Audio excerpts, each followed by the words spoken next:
Welcome to Weekly Digest, where we highlight the works of ministers of government as they push the administration's development agenda. Government's pursuit of social justice will prevent, reduce, and ultimately eradicate child labor in all its forms.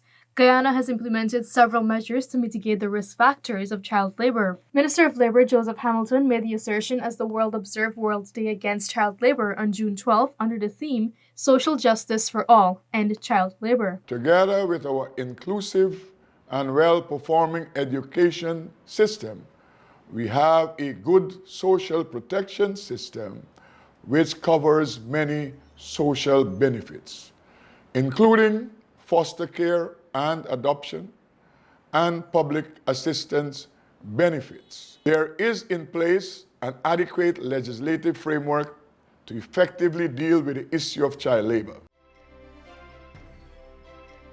The literacy and robotics program at Denhamstil Primary School is progressing well, since the students' literacy and comprehension skills have greatly improved. This is in line with the government's mandate to ensure that every child is a fluent reader by grade 4, while advancing the use of technology. The literacy program offers a thorough 3-tiered remedial intervention to accelerate the learners' literacy skills, particularly the students' reading proficiency.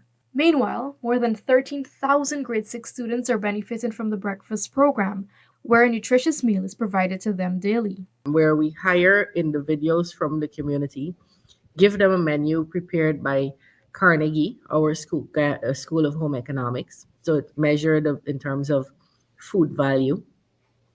And we pay them to provide the food as well as for their labor.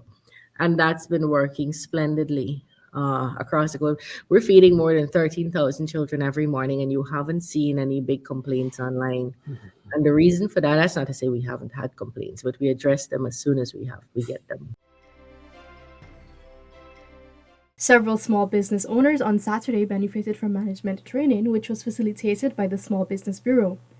While speaking at the opening ceremony, Minister of Tourism, Industry and Commerce, Onish Warren, noted that commerce and entrepreneurial activities are one of the leading drivers of Guyana's economy. She noted that development in Guyana is taking place at a rapid pace, and small businesses have a major role to play. Small enterprises like yours are the ones that fuel that kind of growth, because it puts disposable income in your hands. Many of you will end up hiring 1 or 2 persons in your establishment. And what we want to do is to give you the tools, assist you with the tools so that your enterprise, that the particular enterprise that you're engaged in or thinking of engaging in can grow and be even more, employ even more people and be even more beneficial. We want to. She noted that apart from financing, the Small Business Bureau helps with training to help businesses be sustainable. She told the gathering to make the best use of the training that is aimed at empowering them as business owners. Meanwhile, the minister within the Office of the Prime Minister with responsibility for public affairs, Kwame McCoy, noted that under the previous administration, only a selected few benefited from funding for their businesses, but now more people are benefiting from small business loans. The mission of this government is really to work with people all across the country, wherever they exist, to help and to hold your hands and to walk you through the steps to development and success. And that's why you are here today. The funds, along with their own efforts and sacrifices, give them the opportunity to grow and develop.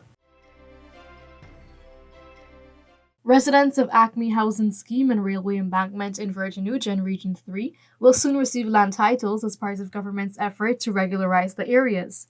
This assurance was given by Minister of Housing and Water, Colin Crowell, during an engagement with the residents. So we are completing a 40-year-old task in 2 weeks. Right, good. So we have completed the block and occupation survey. We have completed an inventory, that means of all the persons who occupy along this stretch. We have already obtained the block title, and right now, and we have submitted the sketch plan to Land Survey. That is to mutate this parcel.